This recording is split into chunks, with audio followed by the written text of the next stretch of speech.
Hello there, welcome to session 11, where we're going to be looking at the kinds of difficulties that can often occur alongside addictive substance use.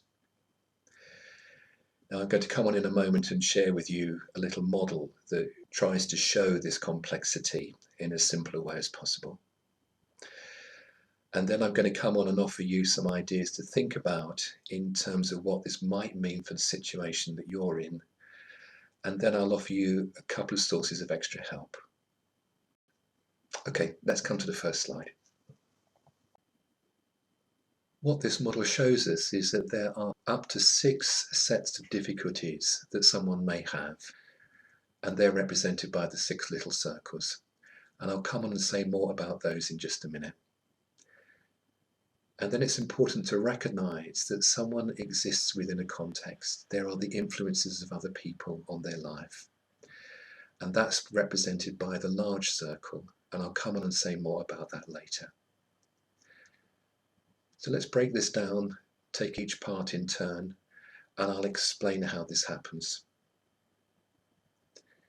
Up the top there we have substance use, and that's been the focus of many of the previous sessions where we've looked at addiction and that need to self-medicate difficulties, and we can begin to see what some of those other difficulties might be. So coming around in a clockwise direction, the next circle is called neurodiversity. This is a term used to recognize that about 1 in 7 people's brain is slightly different in how it functions, learns, and processes information. Examples include ADHD, or attention deficit hyperactivity disorder, being on the autistic spectrum, including Asperger's syndrome, and being dyslexic. These people are therefore diverse from other people who are termed as neurotypical, and whose brains function, learn, and process information in the way that society expects of people. Also, neurodiverse people typically have a greater diversity in the strengths and weaknesses of their cognitive abilities, such as a person with autism may be excellent at logical tasks that need much attention to detail, but find it difficult to understand what others are thinking or feeling. Viewing these people's differences like this gets away from seeing them as disabled or there being something wrong with them. Rather, it sees them as being within the diversity of being human and as having strengths that may be greater than many neurotypical people, as well as having diminished capacity in other areas. However, neurodiversity can go unrecognized or undiagnosed, and then someone doesn't get the help they need to manage their condition, as well as benefiting from their strengths. Either way, living with neurodiversity can still be challenging because society is mainly organized around the needs and assumptions of neurotypical people. Also, people who are neurodiverse can often be misunderstood or stigmatized for their differences. That easily makes life more difficult for them. These are often the reasons why neurodiverse people are more vulnerable to mental health difficulties and turn to substance use as a way to cope with it or to change the way they feel, think, or behave. Therefore, being neurodiverse is a risk factor for addiction.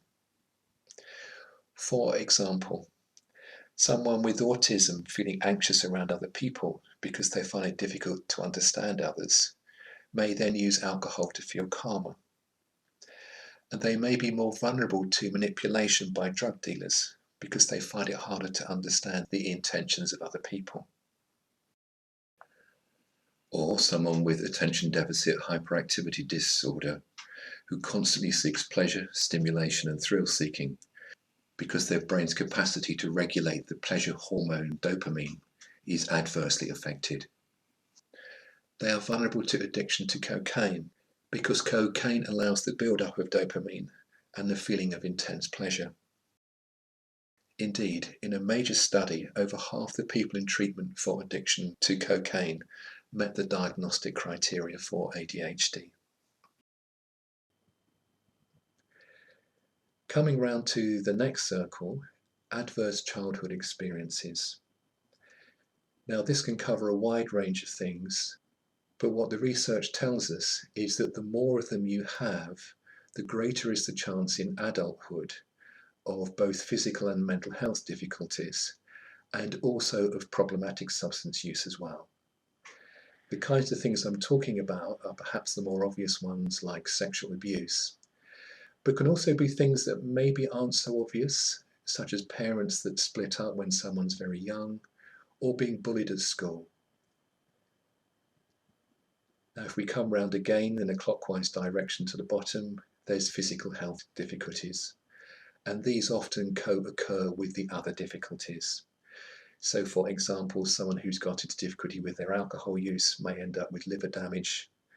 Someone who uses drugs intravenously may end up being HIV positive.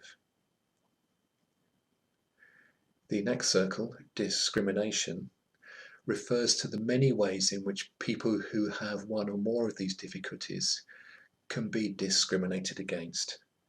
And to give you some examples of what I'm talking about, someone who suffers stigma because of their addictive substance use or a mental health difficulty, and stigma also for being neurodiverse too. But discrimination can happen in other ways too, such as racism, people of lower social class, sexism, and so on. And what could be significant in terms of somebody's substance use is the shame they may well feel for being stigmatized or discriminated against, which they then try to self-medicate. And then we come up to that last circle, which is mental health difficulties. And this includes things like trauma, which is very common in people who have addictive substance use, but also things like drug-induced psychosis, which is a short period of where someone loses touch with reality as a result of their excessive substance use. Now notice that there are lines that join each one of those 6 to all of the others. So just to give you a couple of examples of how one can influence the other, if you have trauma which was caused in your childhood, that can lead to mental health difficulties as an adult that you then try to self-medicate through substance use as an adult. That may lead to you being discriminated against.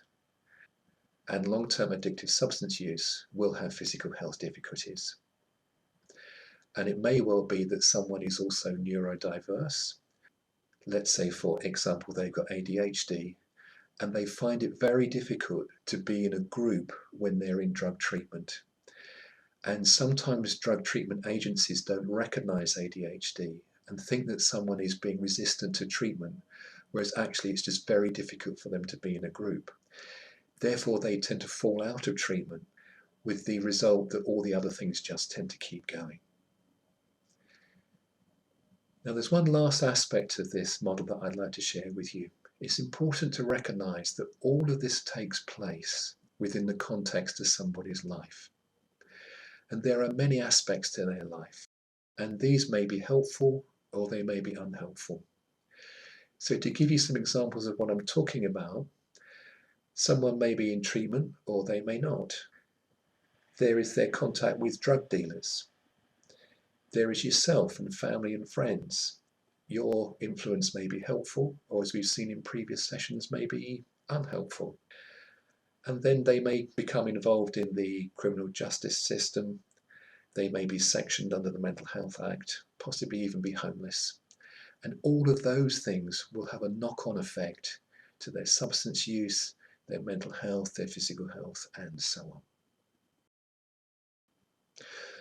Okay, I hope that model's helping you to begin to see the complexity that there often is where someone has addictive substance use, and how those characteristics all affect each other. Now, there are some further general comments that I want to make for you to think about, as these may apply to the situation that you find yourself in with the person that you're concerned about. The first one is to see each of those 6 sets of characteristics as also being needs that somebody has. So we can see substance use as the need for treatment for substance use. We can see neurodiversity as being something where someone, first of all, probably needs to be diagnosed, because very often it's not even recognized, or it gets diagnosed quite late in somebody's life, by which time perhaps it wasn't picked up during their schooling. It's already had a big impact upon their life. So proper assessment of neurodiversity and the appropriate support that somebody needs in order to learn how to live with that particular characteristic that they have. Similarly, adverse childhood experiences probably show a need for counselling to try and resolve those as much as someone's able to. Physical health difficulties perhaps need someone to get medical help. And then coming on round, discrimination, that's something that again counselling could help with, and also the support of peers who are going through similar situations can be very helpful there too. And then lastly, mental health difficulties can be seen as a need for support and counselling with any mental health difficulties that somebody might have. Now, as I said when I was sharing the model, it's important to recognise how all of those potential characteristics are connected to each other. Each one affects the other, and in turn each one is affected by the others. Therefore, it's important that the person you're concerned about, when they go into treatment, that they are properly assessed and recognition is given for all of those potential characteristics that they may have. And as I said a moment ago, I think it's really important to recognise that some of them often aren't recognised, they're not picked up. And in particular, in my experience, that's psychological trauma, and it's also neurodiversity. So you might want to encourage them, or maybe you might advocate on their behalf, that they are properly assessed for trauma and for neurodiversity as well. Then it's important when someone enters into treatment that all of those needs are considered. So if you're going to treat any one of those, there needs to be some recognition that the others are there and are going to have an impact. And what this usually means is that any one service that the person you're concerned about comes into contact with is probably going to have to work with other services too. Now, sometimes not all of these needs get recognised, and agencies don't always work together.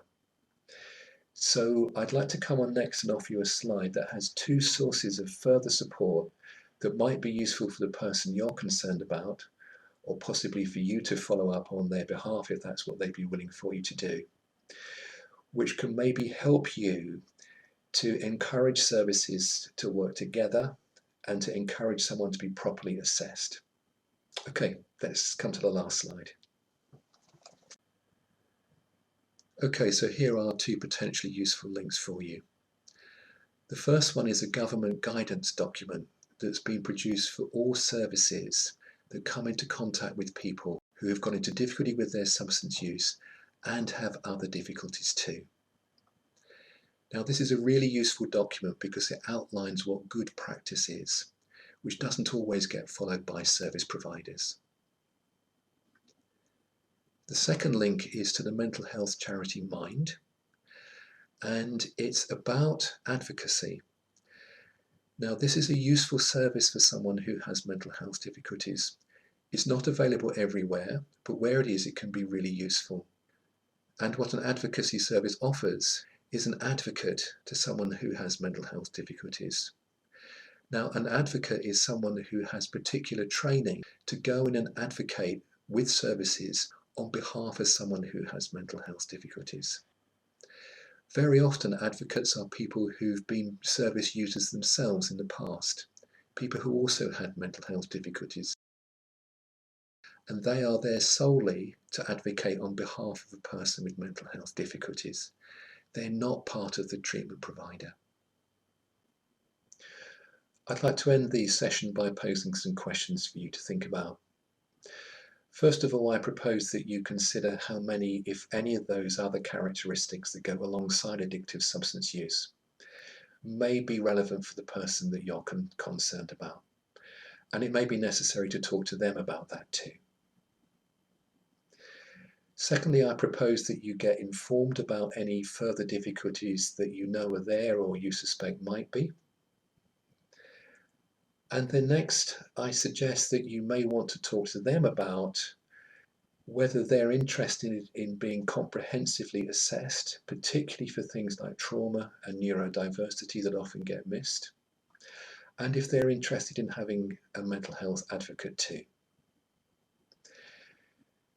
Now, the next point I'd like to make is that it can be very difficult and stressful to not only be dealing with someone's addictive substance use, but also their mental health difficulties, perhaps their neurodiversity, and maybe some physical health difficulties that they have as well. So with that in mind, there's two last things I want to say. The first is if you get concerned about someone's welfare, then obviously it's important that you speak to their GP, and in the case of an emergency, to call 999. And lastly, as I always do, I want to encourage you to get the support that you need in order to be able to cope with this. Okay, well that concludes session 11. Bye for now.